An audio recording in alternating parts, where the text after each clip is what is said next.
తాటి ముంజల కర్రీ తమిళనాడులో బాగా ట్రెండింగ్ లో నడుస్తుంది. సరే ఎలా ఉంటదని ట్రై చేశాను. నిజంగా నేను ఇప్పటివరకు అయితే తినలేదు తాటి ముంజల కర్రీ. అస్సలు ఎక్స్పెక్ట్ చేయలేదు అంత బాగుంటుందని. నిజంగానే కళ్ళల్లో నుండి గుడ్లు బయటకు వచ్చాయి.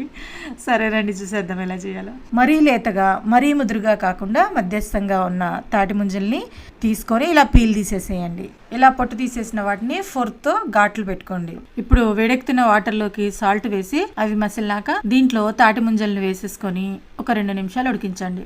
ఆ తర్వాత వీటిని తీసేయండి. దీంట్లో మసాలా ప్రిపరేషన్కి గాను కొబ్బరి, జీడిపప్పు, హోల్ గరం మసాలాకి సోంపు, దాల్చిన చెక్క, లవంగాలు, యాలక్కాయలు వేసుకోండి. అలాగే కొద్దిగా గసగసాలు వేసుకొని పేస్ట్ లాగా చేసుకోండి. ఇప్పుడు ప్యాన్ లో ఆయిల్ వేసి సోంపు, హోల్ గరం మసాలా వేసి వేయించుకోండి.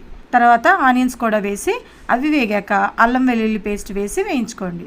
ఇది కూడా వేగాక పచ్చిమిర్చి, టమాటో, మిరియాల పొడి, సాల్ట్ వేసి కలిపి మూత పెట్టి ఉడికించుకోండి. టమాటోస్ సాఫ్ట్గా ఉడికినాక మనం గ్రైండ్